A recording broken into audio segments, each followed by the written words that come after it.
the ice. Small Anna's spirit to slow him down, and with the assistance of Nature's Prophet, it's going to be enough to keep Dendy back. But look who's a charging home. It's going to be Spirit Breaker. Puts him right in. No fixer. Oh my god! Bash. It's going to be W33, also known. Funnick made a really cool move with a sidestep of a Sunstrike earlier, and I think like he has great map sense, but in general, this game he has been too far gone with too low HP. That's just a fact of life here. But in the end, he does go down twice, but he's going to be able to rubber band back on the Ancients with He gets stunned as he TP's in. Away from this one. Steps. Long range hit's going to be there, and Havos gets it done. And look at that Sadist regen just kicking in. Full mana, vast majority of his HP. And they can just push off of this easily. The Nature Prophet actually tried to go for a cheeky play when there was a 10 Melting Strike stacks up on Havos. Starts doubling back towards the Roche pit where you see charge Spear Breaker, but it blows up back in his face. The Reaper's sight secures the kill for Havos right there, but now jumping up through is going to be Hockey. Gets a hold of brain here, and now meow meow.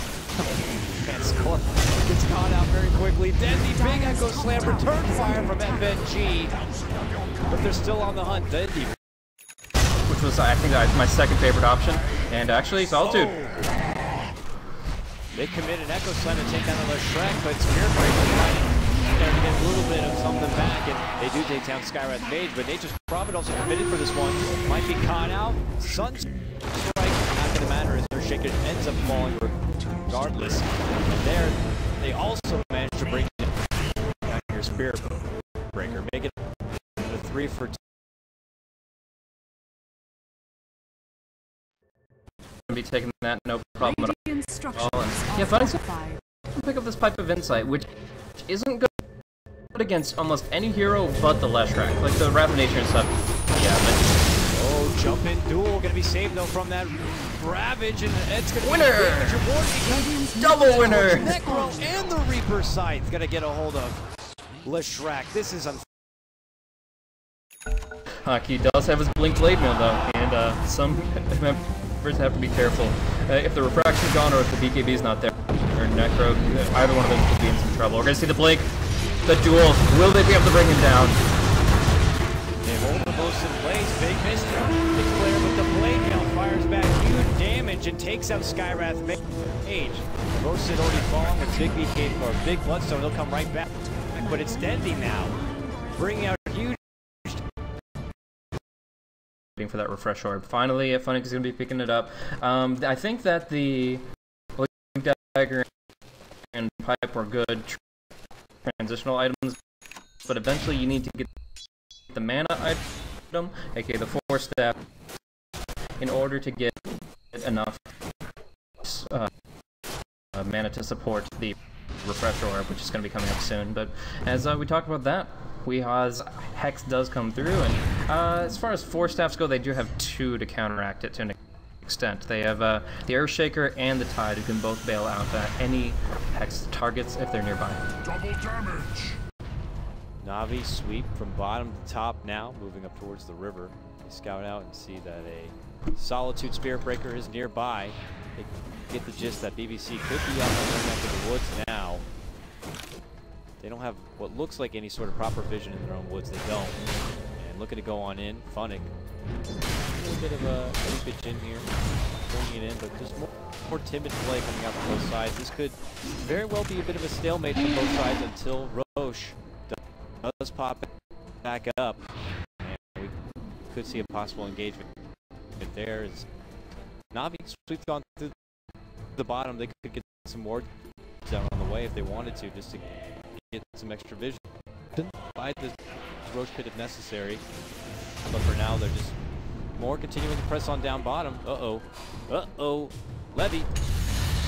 They jump in. He's forced to pull out the BKB, and he's got to run away from this one, but Dendy is on the hunt, and with the Desolator, it's only going to take about 5-6 shots, and see you later, go, man. Dendy picks up another one. Yeah, 0 bloodstone charges now. I mean, if he doesn't die in the fight, he just has gotten nothing. He's down to 7 seconds on his BKB. He's down to 0 charges on his bloodstone. Like the farm that they put into this hero, it's okay in this concept that Leshrac can actually carry a lot better than a lot of people expect. Oh, Havos going down. Big on Havos right now, and it's enough to take him down. Havos, not with the team that's busy on bottom, gets caught out top, and they just manhandle him there with Weehaw pulling out the force, pulling out the necro book. They just pincer him down and take it home with Spearbreaker locking him in place. It's a good setup, and they do take out the precious Havos core here top. I don't know if Balkan Bears are going to look to make anything happen on the back end of this one, but regardless, it's important to note though that he did suicide. Yeah, it said suicide, so 23,000 net worth hero on a 10,000 net worth advantage team is not giving that rubber band gold back to BBC. That would be devastating. But the suicide comes out, and it's just going to be a loss of charges and a little bit of loss of time. It does certainly work out pretty nicely. If you have such a huge early advantage in farm, let's say how fun it got a hold of that bloodstone. If you're worried once you carry a big bounty, have that suicide to fall back on, prevent heading over so much gold. I like that little number. For this recent patch, is very much real. It's going to be Navi who creep into the pit with that, and they grab a quick and easy Roche grab. It's going to be put into the pocket of Dendy on his TA, putting up current. Tree Unprotected will continue to farm it on up, but it's all Navi all day still. Even with Havos falling recently, he has plenty of gold, 3.2k. Going to hold plenty of it in reserve for his buyback, but eventually we'll see Navi come together, I would imagine, and go for a push towards the base with this extra life. And as well as now a refresher picked up on Funnick. That's 2 Ravages. Watermelon for the watermelon. We're looking for some big team fight. Navi have everything they need to end the game right now. I mean, yes, they could farm more. Yes, they could spread the map control and everything like that, but with BOTs and Necro 3 and Forge on the Invoker, he's still going to be ratting. He's still going to be avoiding fights as much as possible. Unless you pick him up within a minute, just go brute force down the mid lane. There's no way they hold against double Ravage when they've only got 2 BKBs. They just have too much invested in all these other heroes. 1 read per side, and they're done. So we'll see them go right in, no tier 3 to worry about, and watch these Rex just drop to the Desolator. Immediately pull out the glyph in desperation mode. You see Leshrac top lane pushing it home. He's got the tier 3 down relatively close. They've already lost 1 Rax mid lane, and they're about to lose another. Base race. Knows it's all or nothing. It's base race time, boys. They pull out a Necro book as well, top lane. It's going to force out the glyph at least. They finish up what they started mid lane, taking out the glyphs, and it's going to be Legion Commander trying to stop a couple of the TPs if possible on the way out. And meanwhile, bottom lane, it's going to be Weehaw trying to clean up this tier 3. Has to force back and away as Dendy makes his approach with the BKB pop.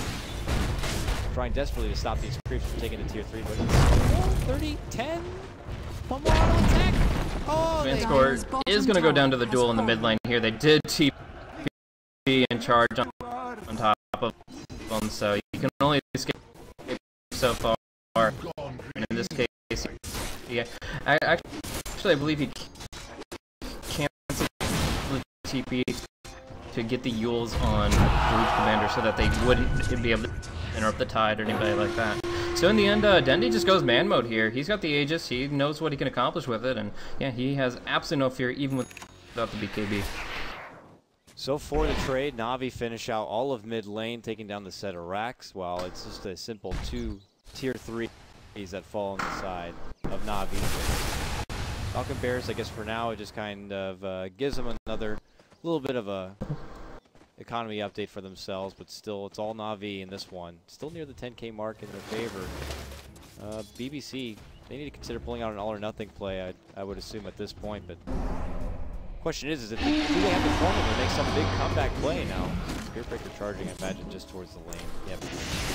Not on anyone just yet, but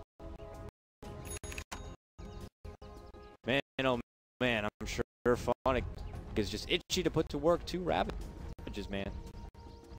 Yeah, but the third BKB coming out for BBC does help.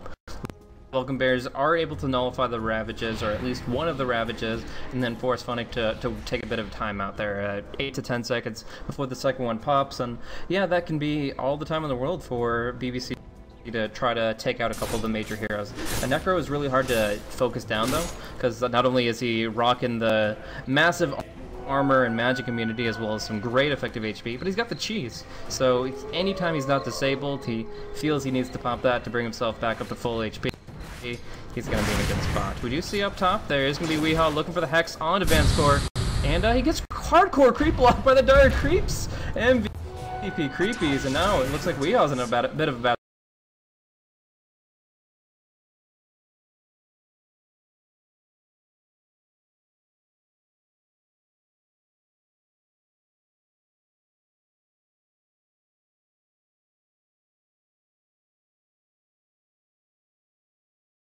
Take out a support grab, but not going to get him more. Press on in, it's a Bose. They quickly clean out Hockey there on the back end of a Reaper's side. He falls, now looking to make a move, take the profit, BKB, and he's going to try to right click down at least FNG for now. They do get it, now they turn back to the Bose. He's big, he's bad, he's not beautiful. Necro, but he can get it done as he just quickly pulls out an additional heal for his allies, pressing on forward. Top tower Behind about quarter life. Can't really engage too hard at this point. Levy moves forward, Lightning Storm trying to slow Phonic's coming in. A bit, but here they come. Phonic waiting in the back line. He's about to drop a huge Ravage Hammer if necessary. Vos though puts his attention towards the tower alongside with Dendi. They're trying to stay spread. They gotta know. But look at this. This is going to be a huge Ravage wall. Huge Ravage 2 and cleans out both. Backs coming on out when Solitude gets cleaned on up even with the blade mail pops. They just turn back forward. Dendi gets out his BKB once more and starts bringing in huge right-click damage. Can he finish up Nature's Profit? They can. With the help of Phonic pushing on in, it's BBC on their last efforts to try to just... He's got Reaper Scythe again. Cleaning out, but... Alright, they charge on forward here. They get Dendi. Sunstrike comes out, but it's not going to do any respectable damage. Spirit Breaker making a move on Skywrath Mage while Dendi presses forward and straight into an Ice Wall. No more BKB is susceptible to big magic damage. Skywrath negative hurt, gotta take him on out here. Spirit Breaker also falls. Reaper side takes out that Leshreck. They jump back once more and will be able to get the second set of racks and the GG call to come out. The Balkan Bears, a very hasty and still relatively cloudy matchup, but it's still not come out. Amazing, just amazing. That Phonic Ravage. He actually skirted along the division of the tower, 4 staff behind the tree line, and they got the perfect blink right on the Leshrac. He knew that he had to get it on him first because that was the big BKB pop, and he got it so close that there was no way for Levy to react. He wasn't able to survive through the Ravages, and they just took the fight from there. It's also an amusing note that when the Reaper Scythe came off cooldown for Havost, it was actually the Legion Commander still in the grave for 30 seconds. So that means that you could take people out with no buyback available and just delete them from the game so long that you can get the cooldowns back up and not only do it again, but do it to their allies. You can actually have a 5v3 on your hands. Just insane. Really, really great draft from Na'Vi, and they're able to execute it very nicely here at the tail end of it, 46 minutes in. Na'Vi and what has to be almost Na'Vi fashion now have gone from a middle ground point in this round robin and have quickly escalated themselves up to the top of the charts. With this win, it looks like they've secured a 6-2 record. No, actually this puts them up to a 7-2 record. This puts them at the top, now even above Power Rangers with their 7-3 record. They're sitting pretty right now, and I think they pretty much have secured themselves a nice little spot into the playoffs. I mean, we'll have to see how the rest of the games do develop with the rest of the teams. And still, unfortunately for the Balkan Bears, we're already out of contention, and now we're going to be sporting a 1-8 record. Best of luck for them for the rest of their matches and their future endeavors. As you know, we still see tremendous talent out from him, and the rest of his guys have a lot of room to do, kind of grow and develop from there. Really exciting group to watch, but we still have 2 more games for you today. Here is 2 more best of ones will get underway. Our next matchup's going to be Team Tinker taking on Cloud9, and then we will round out the day with Cloud9 taking on BBC. And with that said, we'll go ahead and throw it over to some music and a little bit of a break here. If you like what you heard, catch me on my Twitter over at CoddleGuy, and of course my co-caster who's been joining me for this long haul is Blaze. Catch him on his Twitter and show him some love at Blaze Casting. A pleasure as always, as we'll be back after this small break.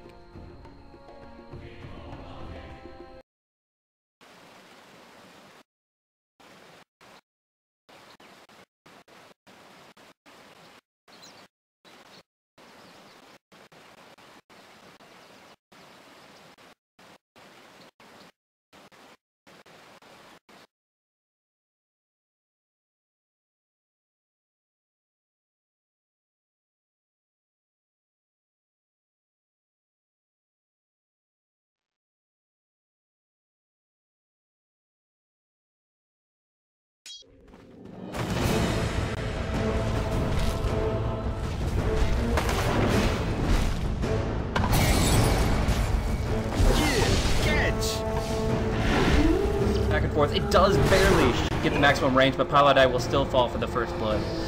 The timing from Bulba seals the deal for him as they follow him on up.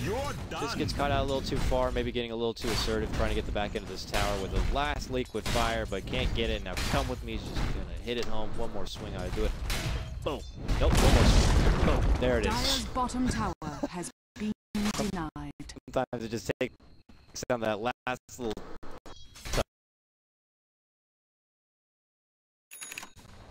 Frustrating to see all these TPs.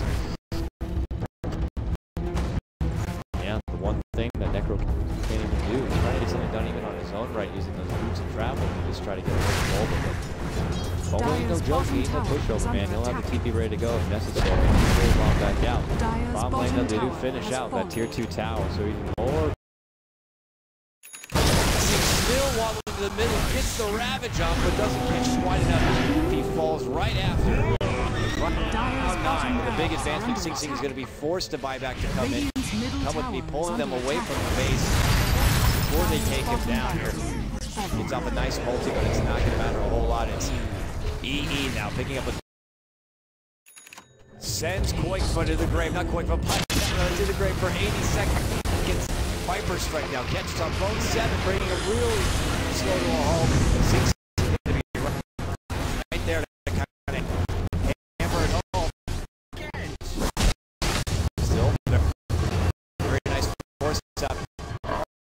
Now we put that board unleashed from Bulba, secures a double at the end of the team.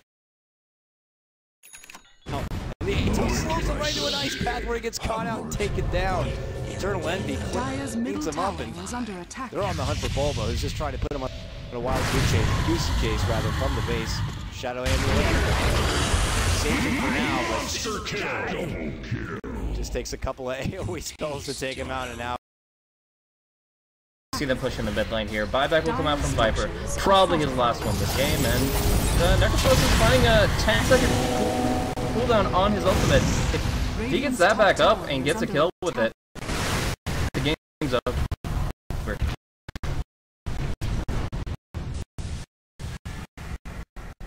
now with that,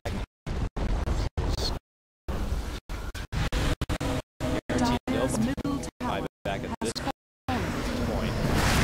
Right click, but it doesn't look like it. He's got plenty of life to work with. You can see his ice path. No, here it is. So slow that people. Boom! 80 seconds, nope. Right back to Mr. McGee. Going down. Dire's middle barracks. They take out a set of racks. Natus going to be pulled here on 6. Trying to make a bit of away.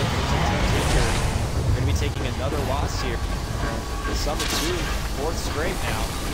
Shadow Amulet Witch Doctor Cole does a little bit of damage, not quite enough. Here ends up going down. Regardless, Pycat now forced to get away. He's still on the hunt. Slow-moving old man, but he's creeping his way through to kind of get a hold of a couple more kills if possible. That's a nice cast actually. Dyer's middle Quickly. Highlight that shows up. Radiant's top tower is under attack. They're trying to focus fire that wisp, but Dyer's we're looking to go for the tower final is set under right attack. here and bring out the Megas.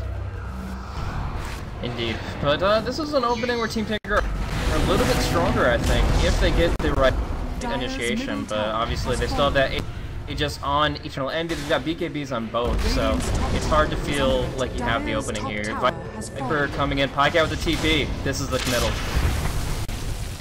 Moving on in, Pycat moves forward. He has to force staff all the way back. Now they look towards Fata. When he pulls out that Dyer's chip, middle that slows them tower is in. under attack. Bubble with no more ultimate, just gets out his stun, pulls out his Shadow Emerald, and the Buddha registration continues to heal Radiant's top themselves tower is under up. attack. Dust is going to be popped out here as Fata looks to make an escape, jumping into Sing Sing with that gush, but quickly runs through a bit of damage. Force staff away. They're trying their best to cut it out. B9 with those Radiant's top tower stats. is under attack.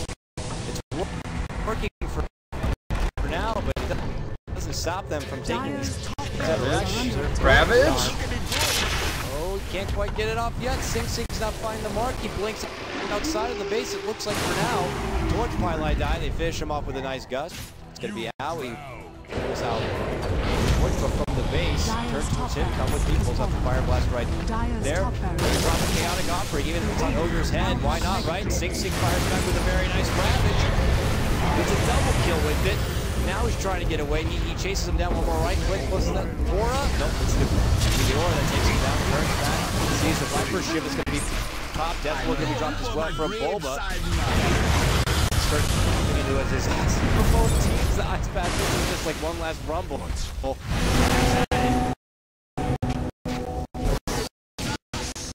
The clean up another back to one. Reaper site is able to quickly finish off what looks like Bulba. Now come with me, trying to make his way out. Bulba buys back, he's back into the fight. Thank God they finally called GG. This is your disconnect autopause, and this game is over. Yeah, they tried their hardest in that last fight, but in the end, the mega creeps are gone. The best laid plans of mice and men. It just all amounts to a hill of beans here. Actually, there was no Aghanim's on Eternal Envy. It's been on the courier this whole time. Really?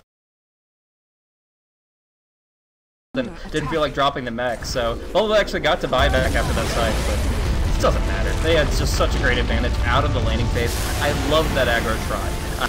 I looked at that and I said, this has some real potential just from level 1, and we got to see it in full. The cask was a kind of a thorn in their side, but I think Paladin is really experienced as far as trying to get the exact distance he needs to keep the tether, but break the cask.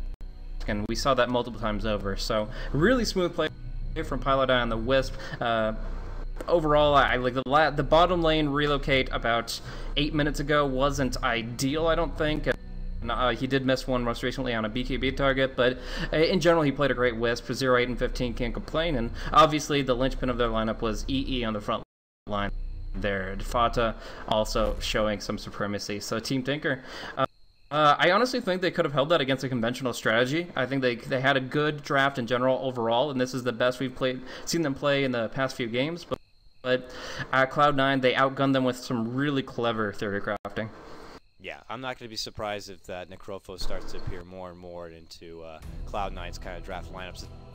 Same way we've seen a lot of Drow Visage.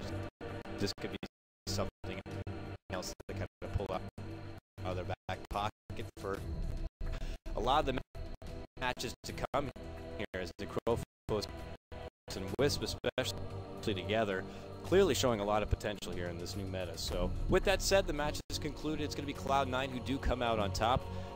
they will move and advance their record forward into a 4-2, and of course this means for Team Tinker, they fall once more, and now they're going to be at 6-5 as they get ready to finish out the last remainder of their games. It's actually going to be pretty scary, and they could be seeing a quick tiebreaker situation here from what was once the #1 spot, clear and far ahead. With that said, we do have one more best of one to wrap up already this very, very long day in Dota. It is going to be Cloud9 again, a doubleheader for them, as they will be taking on the Balkan Bears, BBC. We'll be back in just a moment with that action. If you like what you heard, you can catch us on Twitter, myself, Coddle Guy, and of course, Blaze for joining me. Thank you so much. Catch him on his Twitter, show him your support by catching out Blaze casting. We'll be back in just a moment after this small